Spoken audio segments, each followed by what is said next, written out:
Ankleshwar B division પોલીસે bike ચોરીના ગુનામાં બે રીઢા આરોપીઓ સહિત સગીરને ઝડપી પાડી કાયદેસરની કાર્યવાહી હાથ ધરી છે। આરોપીઓ બાઇકની ચોરી કર્યા બાદ કતરથી કાપી તેના સ્પેર પાર્ટ વેચી દેતા હોવાનો ખુલાસો થયો છે।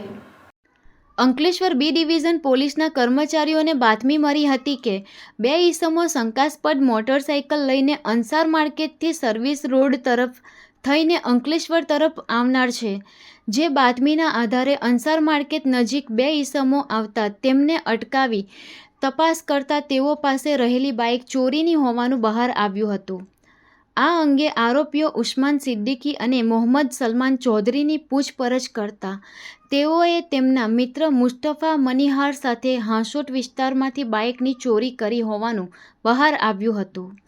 તેઓની વધુ પૂછપરછમાં આ આરોપીઓએ હાંસોટ, પાનોલી, નવેથા તથા કોસંબા ખાતેથી અન્ય 9 જેટલી બાઇક ચોરી કરી લાવી ગ્લેન્ડર તથા અન્ય સાધનો વડે કટિંગ કરી તેના નાના નાના ટુકડાઓ કરી ટુ વ્હીલરોના સ્પેર પાર્ટ વેચી દીધા હોવાનો પણ ખુલાસો થયો હતો। જેના આધારે પોલીસે ₹1.83 લાખનો મુદ્દામાલ પણ કબજે કર્યો છે। આ મામલામાં પોલીસે અન્ય 2 આરોપીઓને વોન્ટેડ જાહેર કર્યા છે। Ankleshwar B division police station દ્વારા એક મોટી સફળતા મેળવવામાં આવે છે, જેમાં તેઓ દ્વારા પોતાની ટેકનિકલ સર્વેલન્સ તથા હ્યુમન ઇન્ટેલિજન્સની મદદથી 3 જેટલા આરોપીઓને વાહન ચોરી એટલે કે બાઇક ચોરીના ગુનાઓમાં પકડી પાડવામાં આવેલ છે। જેમાં ભરૂચ જિલ્લાની તથા કોસંબાની એવી કુલ ટોટલ 7 જેટલી ચોરીઓ ડિટેક્ટ કરવામાં આવી છે અને વધુ પણ આવી ચોરીઓ મળી આવે તેવી પણ શક્યતા રહેલી છે। જેમાં હાંસોટની 4 બાઇક ચોરીઓ, 2 પાનોલીની તથા 1 કોસંબાની બાઇક ચોરી છે એ ડિટેક્ટ કરવામાં આવે છે।